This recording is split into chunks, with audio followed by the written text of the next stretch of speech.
To the audience everywhere. Welcome to the third in the series of conversations we are calling Peeking Outside the Bubble. These are conversations where we talk to people who we've trained with, throughout our career so far. And these are people who've chosen to step outside academia and are extremely accomplished in what they do. And so we're lucky to have them here. This series of conversations is being had because it must be had. Though, our goals at an early stage in research might be to cure cancer through research in your own lab. The fact of the matter is, it's always good to know what options are available outside academia. And you honestly don't know if 10 years from now, you might have to look into those options. And these, talking to the people I have so far, I get the feeling that these are very satisfying career choices for whoever take them up. And so for us to be able to have these conversations, I would first like to thank NCBS for letting this happen, NCBS InSTEM, and CCMB for liaising with us on this, and the NCBS Communications Office to actually make this happen for me to be able to talk to you. So today we have with us Ambika, we have Bela, and we have Shwetank. And so that I do not mess up their introductions, I'm going to ask them to introduce themselves. First, can we ask you, Ambika, what is it that you do right now?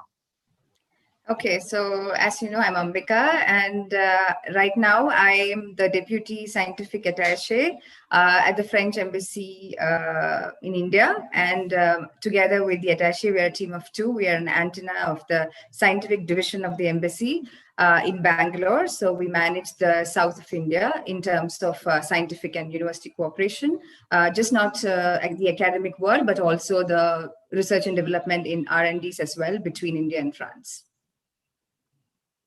Right. So can you give us a sense of what your role involves? As in, does it involve a lot of talking to people, in knowing what each, say, the government can provide and what universities need?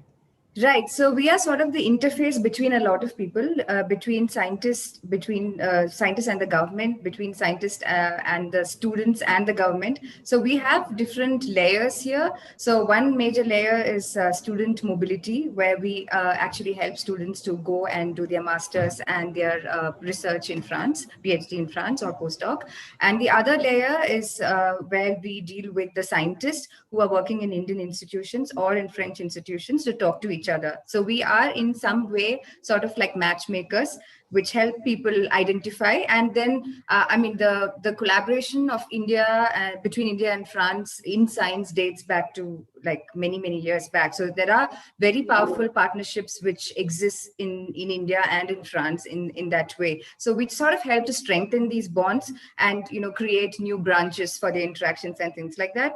And this we can do by a lot of on-site visits to the universities, to talking to people and organizing workshops, conferences, roundtable discussions where people are called very thematic fashion, and people come and discuss things, they brainstorm, and then we see from there how we can actually go ahead by helping them, even with funding and also giving them ideas and connecting with new partners. So this is essentially, in a nutshell, how we work. Excellent. Thank you very much. Bela, could you tell us what you're doing right now and what your role entails? So currently I am a grants manager at the DBT Wellcome Trust India Alliance. The DBT Wellcome Trust India Alliance is a funding agency funded by both the Wellcome Trust and the Department of Biotechnology. We give out fellowships to scientists to do research in India. What I do specifically is that I am responsible for the pre-award and the post-award management regarding to the conduct of the fellowship competitions at India Alliance. And also I'm responsible for the India-Africa Mobility Grant. What What does it mean by pre-award and post-award management is that when the applications come in, with the help of my team, we are responsible to ensure that all the applications that come in, they are compliant with the India Alliance remit, the mandate, and the policies. And once we assess the applications internally within the office, and then these are sent out for peer review. Once the application has been awarded, we are responsible for issuing of the award letter, ensuring that fund disbursement happens on time, and to ensure that even all post-award policies are complied with. So that's basically, you're a good friend to have then. Well, Yes. thank you. Very Thank important you. friend. That's good. Thank you, Bela. And Shwetank, could you please tell us what you do right now and what your role entails? Hi everyone, I'm Shwetank and I work for Syngene International, which is a leading CRO in India. However, I'm directly attached to BMS Bristol Myers Squibb Research Center, which is a dedicated research center for Bristol Myers Squibb in India. It's their only offshore research center other than US, outside US, and there I'm working as a senior research investigator, and my work involves mostly drugs that are in BMS pipelines, generating some go-to decision data on it. I'm more pertaining towards the translational aspect of these projects. And it's been fun. I'm still being able to pursue all the research that I was, I always enjoyed. But then, it has its own flexibilities of being in industry. So yeah, it's been fun. Thank you. So since that's a great segue into actually where your research began, say 15 years ago when you were a student, maybe at the master's level or at the PhD level, what sort of questions were you addressing then? So career-wise, it was a very confusing time. I wasn't sure whether I'm meant for academia or not, whether I'm meant for industry or not. I mean, both. I did do some internships in Reliance Life Science and other places. And since then, I'd been asking myself this question, which one do I want to go for? I kind of had an idea that I would rather be in research, but then who knows how it takes from here now. I mean, I'm not the person who will have a focused plan and then go on that with really long-term objectives on it. But I took as and when it came my way. So I did my PhD from Indian Institute of Science, and then, like everybody else, I did do postdoc. Now, yes, I've said that I like everybody else, but then I realized that when I was in PhD, I was doing a very limited type of experiments with very heavy focus on in vitro biology, and I had no expertise or experience in advanced techniques or even in vivo model systems. So that was the reason. Was that immunology that you studied? Yes. Okay. Sorry, I didn't mention that. Yes, I did my PhD in immunology, and then I went on to follow it up in my postdoc in immunology itself.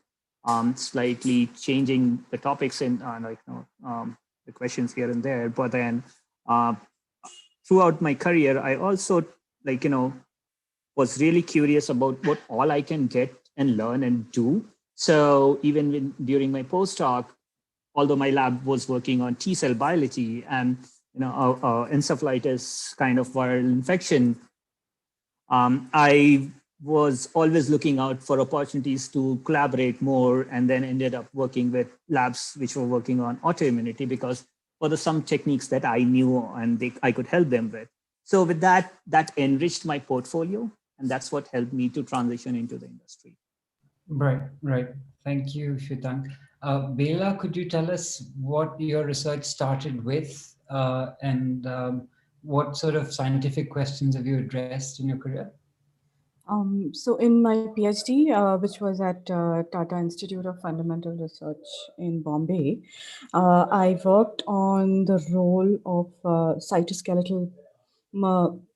I know it's so long ago. I worked on the role of motor proteins and cytoskeleton in Drosophila spermatogenesis. And it was more like working at the intersection of cell biology and developmental biology. And after that, for my postdoc, I worked in on the peripheral nervous system of Drosophila, basically trying to understand how flies walk. That's what I did during my postdoc. Cool, cool. Ambika, could you tell us what you pursued in your PhD? I know, but tell us now. Yes. Oh, what happened? Yes.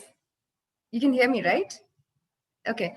So basically, I come from NCBS and from Jeetu Mayer's lab. It's a cell biology lab, and we are working on membrane organization at the cell surface. So it's very molecular biology experiments, and maybe too focused and narrow. And sometimes it's even difficult for me to explain to people what the relevance of it is, because it's so basic. But then it's a very interesting aspect, and which is very fundamental to whatever we see now, even for the vaccine development and things like that. It is these fundamentals which really help. So, and it's majorly an imaging lab, and so I had a lot of fun building and playing with microscopes. So my PhD was mostly using microscopy, and also I'm not a biologist by training, I'm a chemist by training. So NCBS was a nice gateway for me to explore a lot of possibilities in biology as well. So the research was concentrated in cell biology, but it was with a perspective of a chemist, I would say, because the way I see it is quite different from a person who has been trained in biology all throughout. And then even my postdoc was based on clinical cell biology, so in diabetes. So chemistry, biology, and now liaising with governments. Could you draw us that trajectory between these two positions and how that came to be? And afterwards, I'm going to ask you, if somebody wants a job like yours, what should their CV look like? What qualifications would, say, your employers be looking for? And so that's what I'd be asking you. So, but for now, could you just draw that connect between the two positions in life? Right. So it is actually, right now when I look back, it's all well connected, because it's one thing transitioning into the other. So the major thing for me was when I joined for a PhD, I was not joining with the intention that I have to stick to academia. So that's one of the things. And I was open to exploring what I'm strong in. And obviously, science was a sector which I really was interested in, and I wanted to do things, and I wanted to research and do experiments. So that was quite interesting. But it is in Jeetu's lab, and especially in NCBS, it, Dhananjay, that it's not just the experiments that make your PhD. There are a lot of factors which contribute to that. There are factors where you actually manage people, work with people, work in a team, and you understand about grant writing, reviewing papers. So there's a lot of additional things which comes into picture, which all excited me. And so from, I think, 3 or 4 years into the PhD, I understood that I was not cut out for academic world. So I sort of worked by a negation principle. So I knew that that was not my forte. And so I tried to understand what is my strength in. So, and basically, again, there's NCBS is a place where there's a lot of international exposure and international cooperation, which is there.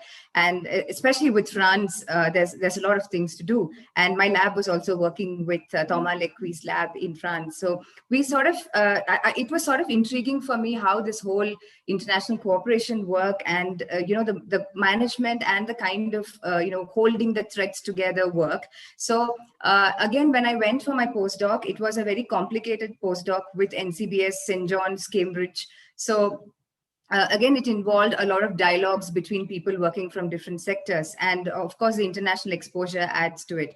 And so that's sort of helped me when I actually stepped into science diplomacy by applying to the French embassy's scientific section. So it was kind of a nice transition, because you went from like very basic research and you sort of incorporated all the elements that you learned from that PhD experience. And then you do know how international cooperation works in academia, not in industry. And that extra industry bit, obviously I got it from the new job. So that was the entire trajectory. And I also would like to take this opportunity to mention that I'm very happy to discuss these kind of concepts and help students who wants to go international in terms of their studies, or in terms of even for faculty, for understanding how do you even find partners and things like that. So we do have an edu fair coming up. I'll put the link for that. It might be helpful for students to take a look at it and come and meet us there at this fair. It's called Choose Front Store, which we are going to do on 26th and 27th February. I'll put the details in the chat box. So it's actually a nice journey, I would say, till now, which I really enjoy. Right. So basically, you knew what you wanted to do as a scientist, and you saw what goes into it and where the holes are and how you could sort of fill those holes, right? Right. Yes. Excellent. Yes, exactly. Right. So Bela, could you tell us how was that protein KLP64D? Was that the protein you were studying? No, it wasn't, Dhananjay. It was the sorry. dynein light chain. Dynein light chain. Oh, my bad. Yes, yes. So, it was a... So from dynein light chain to grants manager at Wellcome Trust, how does that happen? Yeah, it was... so after my postdoc, we were moving to India. I mean, that was pretty clear at the outset that we would be moving to India and we would be moving to the Delhi NCR region. And then this opportunity came up, this position of being a grants advisor at the Wellcome Trust. And this was interesting to me because during my time when I was doing PhD at that point, and I'm sure Dhananjay will attest to this, there were two PIs who had this Wellcome Trust funding, Shubha Tole and Vidita Vaidya.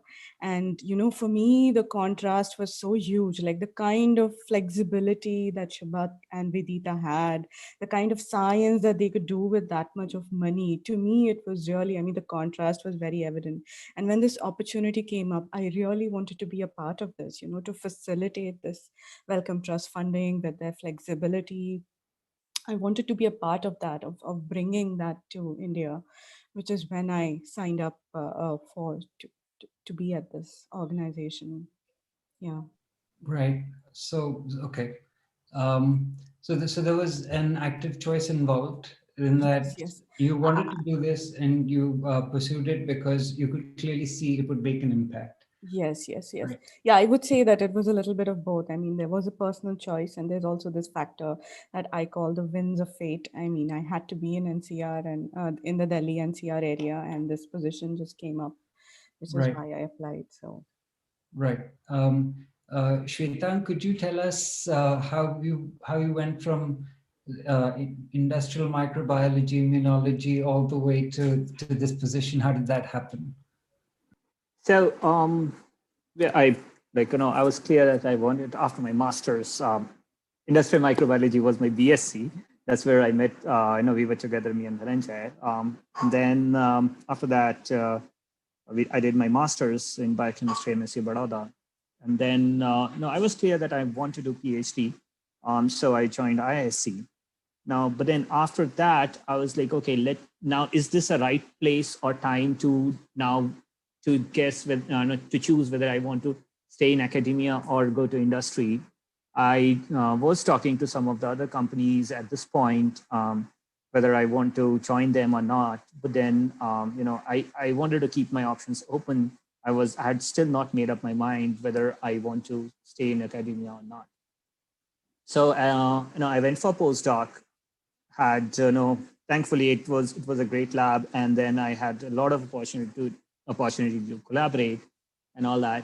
Somewhere around fourth year in my postdoc, I started writing my own grant. And after I reached the 4th page of the grant, I was like, hell no, this is not something I want to do in my life.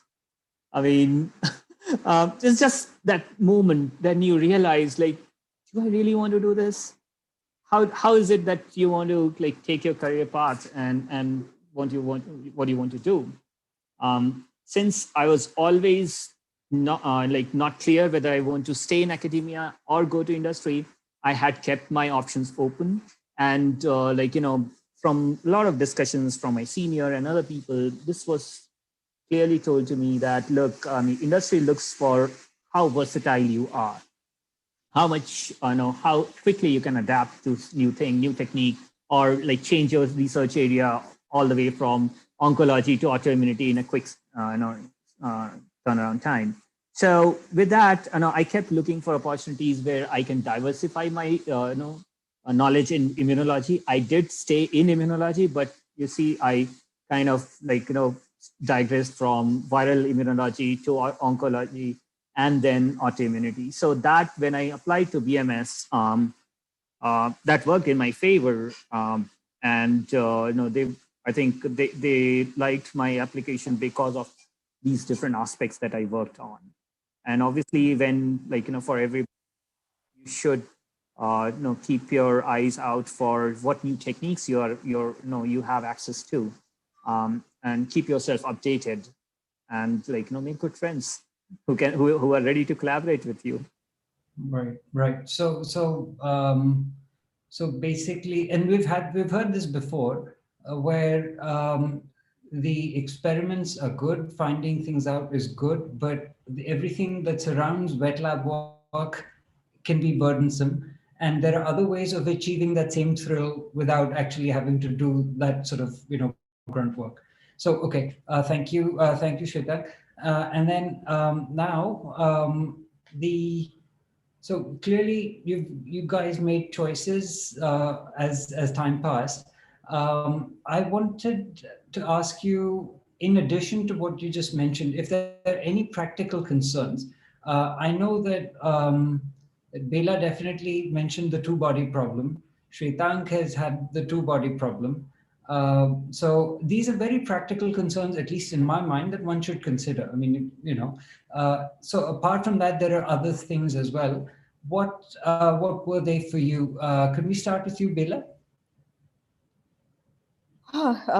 Practical concerns. Okay, before we get to that, I'll just give a shout out to Shwetank for MSU Baroda. I also did my master's from MSU Baroda. We should connect later on, Shwetank. So, okay, but next. Yes, absolutely. So concerns, what would you elaborate on that? So for example, one thing that I know that a lot of people who are right now in a postdoc trying to get an academic position, there is the fun of finding things out, and then there is roti kapda aur makan, and there's this, and at least now, up until now, there has been a security in an academic position in India. That may change, who knows? But that is one of the biggest factors that actually draws people, in my mind, to academia. Apart from the drive to do new things, to get that thrill of that experiment, what's going to happen. But that's also a major concern. So that is one of them. Was there anything like that for you that you thought of? Job security, money, things like that. So see, the thrill to find out something new, this desire, this to do something interesting, something different, that will always be there. And I mean, no matter what profession you take, even in my current profession, I'm always looking for new ways to do things, and even one could say that, mostly it's an administrative position and mostly it's all paperwork, but still there's always a chance to do something new. And one shouldn't look at these things in that manner, like there is nothing new happening. You'll always find a way to be creative, to express yourself. If you find the opportunity and you have the good mentors will give you this occasion, this opportunities to prove, to kind of blossom. Coming to the issue, like you said, of the two body problem, right? That's what you were talking about. Yeah. So in that case, like, I would say that I was very fortunate. I know between my husband and me, there is like almost like a 5-year academic gap. So I don't know whether that was a disadvantage or an advantage, but what he did was, and I'm praising him, which happens rarely, and probably you shouldn't tell him that I praised him. But what he did was, wherever he went to big cities where there were a lot of opportunities for me as well. So like when we did our postdoc in San Diego, there were other research institutes where I could find a postdoc position. And then finally he had a choice between Delhi NCR and Pune. He chose Delhi NCR because, it's huge, and I could find other opportunities to do even non-academic stuff if I wanted to. So he really had that vision, I should say, to find those kind of places. So yeah, in the end, it all kind of worked out. But in the end, when there is this kind of a two-body problem, someone has to adjust, and Right. that is there. But again, yeah, it's a small part of it. But sometimes, and what I find is very important is that you have to first of all acknowledge that this exists. So many people would, especially, I think, would want to just kind of prove themselves or say that, there is no problem and I'm going to continue doing this. But first of all, you have to acknowledge that this exists, and then find opportunities for yourself. So that kind of helps a little bit with the mental makeup. But on the other hand, just keep trying. I'm sure something will work out. Sorry. And just to underline, I did not mean that your job was boring, and I've been highlighting the fact that you I know that. meant to say that there are various reasons why people get into certain streams, and one is, prioritized differently than the other. So that's what I meant. Ambika, what were there practical concerns that you thought of?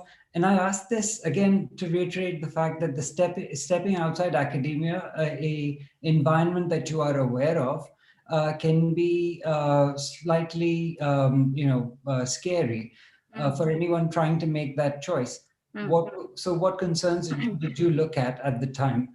Apart from the interest in sort of filling this gap in, various agencies?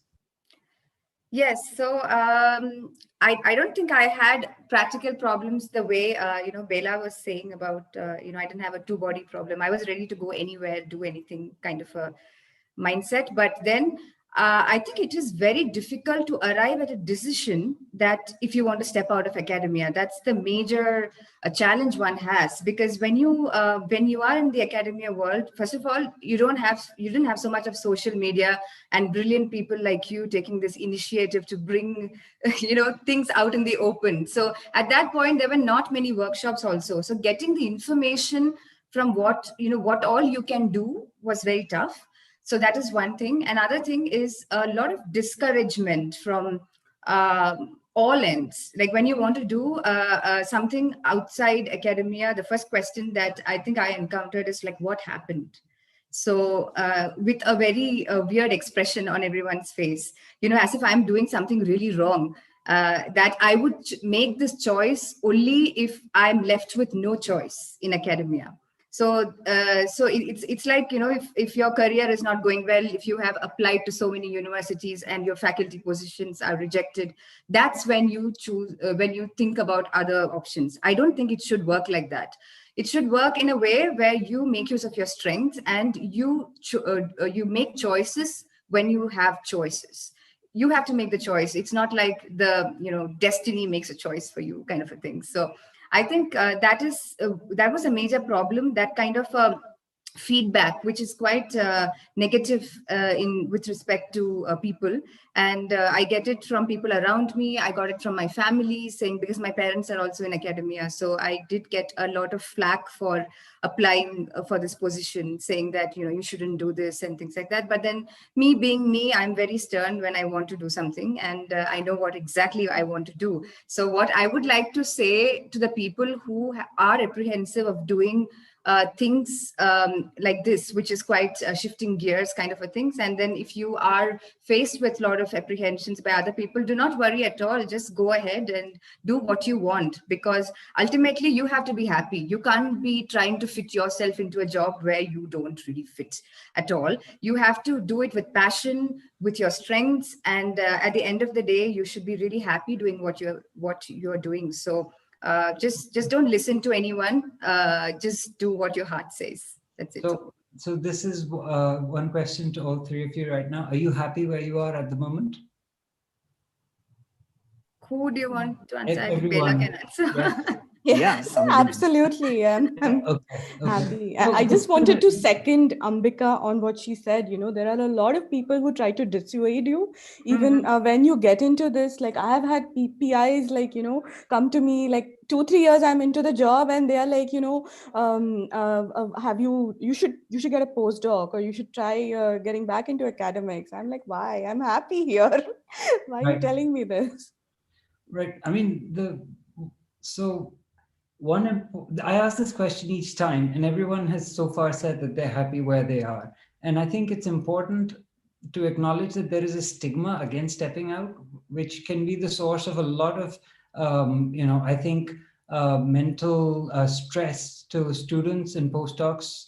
That you don't even look outside at what's available, because that's somehow beneath anything else, So I think there's no reason for that kind of stress, and the stigma is sort of self-enforced, and it needs to be done away with. This is why I actually asked that question. And and now, Dhananjay, sorry, I wanted to also add something, like maybe I'm just doing it because, there's a lot of people, I'm sure, who want to step outside and see what is there for them. So I think at that point when I want to do it, if there was somebody like this who spoke to me, it would have been a great help, because you are surrounded by people who do not want you to do that. So there are also questions that you would face, like so you're taking a break now. So having a job outside academia looks like a break, like a vacation. So it's not. It's actually a proper job. And but then I think if we tell them and show them how useful we are, for example, like a role like Bela does in the grants, in the funding agency, it has to be a person who has to have the passion for science and who can understand the ecosystem fairly well, so that the grants, the money with which the scientists are doing research, goes to the right hands. And for me in my job, if I cannot connect the right people, if I cannot assess and analyze and put these two things together, things will fall apart. And even the so-called academicians will not be able to do good science, because there wouldn't be funding, there wouldn't be money, there wouldn't be the right partners. So it's like an ecosystem which has to be self-sufficient, and people belonging to different roles and layers in these sectors need to be put together for a system to work properly. Yeah. Right, absolutely. So you're playing crucial roles, and this brings you satisfaction, and that's what one should sort of shoot for. Now, how can other people get this satisfaction? So how many, say, jobs like yours, Ambika, would there be in on the market right now? And more importantly, how should what should be the CV that your employer would consider for hiring you for this job? What kind of an experience is preferred? So we'll start with you, Ambika, and then to Bela, and then to Shwetank. Okay, there's so many questions you asked. What the first question? The first question was, what was it? What should a CV for your applying for your job look like? I mean, so I think it's very essential that you need to have a PhD, a training in PhD, so that because, as I said, other than the science that you do, other than the depth of science that you analyze, you also gain a lot by working in a lab, working with a team, managing people, managing a lab, ordering things. So all these things really add to your science management skills, I would say. So that is PhD, I think, is a must for such kind of positions. And also, because I work with the French, I needed to know French. So which I didn't know at the point when they hired me. But then I promised them that I would learn the language, and I am learning, in the process of learning. So that is something. But then also for my kind of position, I think a person who is not very shy and who's ready to go out and speak to the public and speak to the people, that is quite important, because that's how you do the networking. And if you don't like it, you're not going to love this job. So again, there are different kinds of jobs, right? Bela's is very different from Shwetank's, it's very different from mine. So each job has its own own profile and own strengths. So depending on that, depending on your personality, you can actually apply for it. And so this job has to do a lot with my personality, because I love talking to people, as you can see, and I love interacting with people, and I love science. I love connecting people and making sure some project runs together. So if you have these basic talents, I think the rest of it will just fall into place. You don't have to really know about this entire ecosystem where you're going to work in, because that's exactly what a job is going to teach you. So, but say, first of all, do all embassies have scientific attaché, jobs? Sorry, deputy yes. scientific attaché. Yes, a lot of them do. Not everyone is in Bangalore, but like, for example, the German embassy, they have a science section, and I have a counterpart there. Switzerland has one, and Netherlands has another one.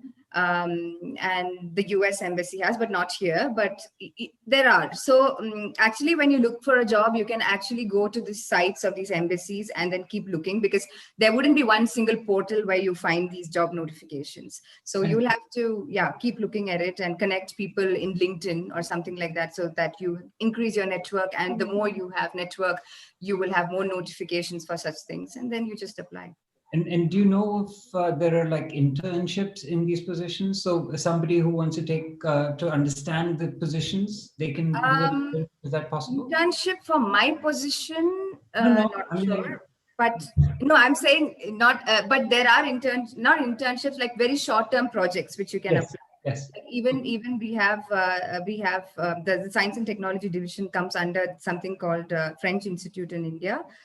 So there are a lot of opportunities there. There are a lot of calls come there to hire people as, program manager, program coordinator. So if you do even short stint of 3-4 months, you will get an idea of the ecosystem and what it has, and then it will be much more easier for you to figure out things in the network. So it doesn't have to be that these 3-4 months is not a waste of time at all. It's not a thing that is going to be a permanent thing for sure, but then that temporary thing can lead to a lot of good things for you, for your growth, for your permanency in the network also. Understood. Right. Thanks. Bela, could you tell us about job opportunities at India Alliance for your sort of work, internships, where can people look for them? Yeah. So broadly, you could say that I work in research management, right? I mean, so as such, I mean, I don't think India Alliance, we do not have internships, but we do put out advertisements when grant advisor positions, etc., are open. And this is something that people can consider applying to. In addition to that, broadly in the area of research management, India Alliance also gives out these fellowships and grants for people to open research management offices if the institute is willing. I believe the call for that just got over. It just closed recently, but you can keep a lookout for the call in the next year. And IRMI, the IRMI program, which is the India Research Management Initiative, is something that is managed by Savita Iyer. Previously, she was at NCBS. You can look it up on the website, and they do have constantly some kind of workshops or webinars that people can attend and get a flavor of what research management involves. Right. I believe that there is some kind of a push. I'm sorry, I could talk about this a lot. There is some kind of a push from the government to have these kind of offices at every research institute. So please, I mean, there isn't any single portal for it, but you can look up the website of each respective institute that you could be interested in. For example, I know RCB, THSTI, and all those kind of places do have these kind of offices, which you can look up. You Right. wanted to ask something? So, like you said, there's no one portal, but at least Yeah, yeah. links that people can find immediately useful. If you could just mail them to me, we can compile them so that there's less Sure, sure, sure, beating sure. around the bush. Yeah, I'd really yeah, I can appreciate do that. that. I can do that. So, And as Ambika also said, many of these embassies have positions like this. In addition to that, I think WHO, UNICEF, the United Nations Development Program, the Gates Foundation, Ford Foundation, those are the kind of funding agencies you could look at for these kind of positions. And I think also the Clinton Health Access Initiative. But yeah, I can probably send a bunch of links over to Dhananjay, and he can all share of it that with we appreciate it. concerned people. I just want to talk also a little bit about people who have just got out of academics and who want to look for these kind of jobs. And is that okay? Can I talk Yeah, about this please right do. now? Please. You know, in terms of when you write your CV, you're coming out of academics and you want to move into non-academics. You know, you could write, of course, about your ability to do what do you call that? To do a mini prep or a chromatography and all that. But again, these kind of terms may not make sense if you're looking for an administrator position. So what I would suggest is you focus more on your soft skills. You can talk about how you're good at project management, how you finished a project on time, and the milestones that you set up, etc. You can talk about, you know, when you trained somebody to do a particular protocol. So you have experience with managing people. I believe Ambika also mentioned that a little bit. So those are the kind of soft skills you want to mention in your CV, and not just mention, you need to highlight it, right? You really need to bring it out in your CV. For example, you know, all those chutor putor kind of jobs that your PIs give you to do, like, you know, go and give a lecture to a college, that there is this teacher training initiative when college teachers come to the institute, and you have to show them different things. And I think TFI, we used to have something called an open day. You know, all those things you can put it in your CV, and they come under public engagement or outreach. I think when I gave my interview for the grant advisor, this is something that really my interviewer asked me about it, and they found that impressive, that I was involved in public engagement and outreach during my PhD. So those are the kind of things you can highlight, you know, to make this jump.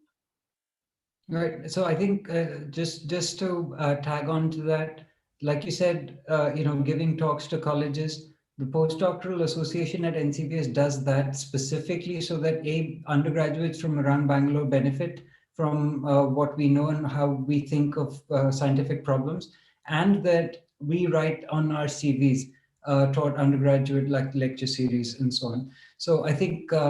Well, thank you for that. It's good to know that it looks good on a CV. In addition to all the other things that you said about soft skills, and because so I talk to people at C Camp, and I say that this guy had 5 papers and nobody's giving him a job, and people at C Camp smile at me like, you don't know, right? That doesn't matter. How can you contribute to the organization is the question. You have to highlight that. Too often, like you said, we don't know what we can contribute because, you need to speak to somebody to know what the organization is, what they want, how you can contribute, which is, I think, something that Ambika pointed out as well. So I think I completely agree with what you've said, and I think it's worth underlining those things. So Shwetank, how can somebody get your job? Well, easiest would be write to me on LinkedIn. Okay, no, seriously. I mean, in all truthfulness, so LinkedIn is very, very strong tool. Everybody has been saying, and follow that. One mantra for that is, when you want a job, ask for suggestion. When you want a suggestion, ask for a job. So when you write to somebody, hey, this is my CV, I want a job, in all probability, they are not going to respond to you. The best way is, hey, I'm working on this. I'm interested in the kind of profile you are in or the industry you are in. What do you, can I take you 5 minutes? And everybody loves to teach and want to hear good thing about themselves. So, you spend some time with them, 5 minutes, 10 minutes call, 15 minutes call. They'll be happy to tell you. And that also, connects you to that person. And then that CV or that, the name remains with us. As and when opportunities come by, we go back to, it's like, okay, whom did I talk to? And then that's how you make connections. Now, going back to one point that we were talking about just before we started this topic was the risk. Being scientists, we are very used to taking risks. We don't realize it. When you start a project in your PhD, you had no idea whether it is going to work. And we have all struggled through our PhD, through some projects, some clone is not happening. You wanted to do it, you took risk. This risk appetite is absolutely necessary. I mean, today I'm in, doing research in an industry. Tomorrow, if the opportunities come by, or I just find somebody who is doing more exciting thing outside of research in maybe more administrative position in industry, or something like what Ambika and Bela are doing, I would love to explore. And it's okay. I mean, you can spend few months and years in that profile and then see, okay, nah, I want to change again. It's not that big a deal. You don't get stuck in one place. And that's what you have to keep reminding yourself. One important resource that I've found over the time is India Bioscience website. I want to give the shout out to the great work they are doing, because my wife, when I moved to India, was looking for opportunities, and we found India Bioscience portal as very, very helpful. I mean, many of the profiles are, especially the profile Ambika is working on. I think last year sometime, US Embassy had a exactly similar kind of advertisement of India Bioscience. So, you should keep an eye on that website. I find it very helpful. In general news, everything in about India and also the jobs. So that's that. Right, that's a great shout out to Smita. We will ensure that this message gets to her. So Syngene specifically, should they just look at, say, LinkedIn or job websites, or they can go to the Syngene website? In India, mostly the company websites are not always very helpful. They do all have career option there. You click it and then they'll pop out some of the old links. They don't update it. They're not very good at it. But yes, LinkedIn is one way, definitely. Keep all your friends from your BSc, MSc everywhere close to you. Look at Dhananjay. And in fact, I mean, even for that matter, when I started looking I dialed into my friends who were working at Syngene. And somebody who was working on BBRC, I knew that that gives you twofold advantage. The place, you have a first-hand account of how is it going to be for you, and then you have somebody to speak for you inside. So that helps a lot. Again, I mean, LinkedIn, even without that, if you approach people on LinkedIn, more often than not, I've seen they are quite helpful. People are generally quite helpful. Okay. Right. You don't get bogged down if 5 people didn't respond to you. Keep trying. But Ambika, you were saying something. Yeah, I actually wanted to add one point. When it is something related to what Bela was saying, that the small things that you do during your PhD sometimes can lead to much bigger things in your life. For example, I would take. There was an opportunity for me to shoot a video with a bunch of people coming from somewhere. So I was given this brief that they want to shoot a video on diabetes and have a comparison of the lifestyle in India and the US. So they want to open access to the kitchens of some restaurants in and around NCBS. And it was a Sunday shoot. And nobody was ready to go because it's Sunday. And they asked, do you want to go? I said, yeah, okay, fine. And then I went with the crew, and turns out that the cameraman was from National Geographic. And so he was really happy that I could show him around and give him access to the different kitchens of the restaurant. And they had a beautiful movie made. So he said, I can't pay you. So what do I want? What do you want in return? I said, I want an internship in National Geographic if I want to come. And they were happy to give it. And it was very serious discussion. It was not like a small talk. So those kind of opportunities can actually, if I went there and if I did that, probably I would be sitting there if I was good enough. But I didn't follow it up. I was keeping it as another option if this job didn't work out. But those kind of small things which comes your way during your PhD and postdoc, make use of these opportunities. Don't stick yourselves to the lab alone and think that, oh, I have so many experiments to do, so I have to finish it in 24 hours. There are so many hours left. Your PhD in India especially is like really long. So you have to keep your time for doing things other than that, and also for your extracurricular activities and things like that. You never know how these soft skills will be put to use later when you are applying for a job or for a better life. So don't hesitate to do these kind of things. Don't think that, oh, this is not part of my job or it's not part of my PhD, and so it's not going to give me a degree. It will get you somewhere. So make use of those little opportunities and try and see how you can use that to add up to your personality and make you a better person. So that's what I wanted to say. Right. Thank you so much. I mean, we've unfortunately run out of time, but if I could, I'd like to summarize this discussion so far. I think it's fair to say that people who started off in academia and stepped outside have equally satisfying and fulfilling lives and careers. And the key is to have a healthy attitude, to be open to various things, various skills that one can pick up in the course of your training. Of course, the mainstay in your PhD is the scientific training, analytical thinking, executing experiments, and actually communicating them. Communicating them goes way beyond your papers and theses. Talking to people in varied vocabulary is also important. Dealing with people outside your lab is essential. Please do that. Talk to people, friends, stay in touch, and keep a lookout for any kinds of opportunities that come your way. You have to see where you fit into the organization and how the organization can benefit from you and you benefit from the organization.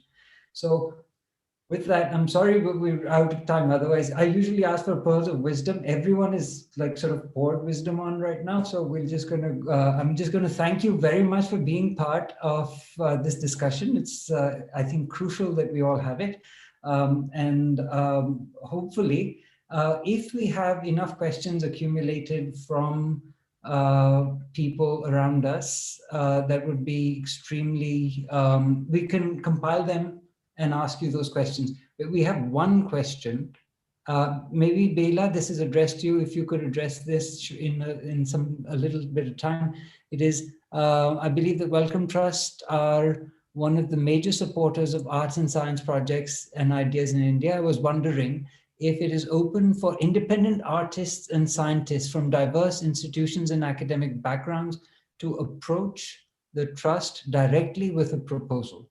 Is it applicable for artists, practitioners as well, where the artist's research and practice involves ideas around science? So do you have an answer to that, Bela?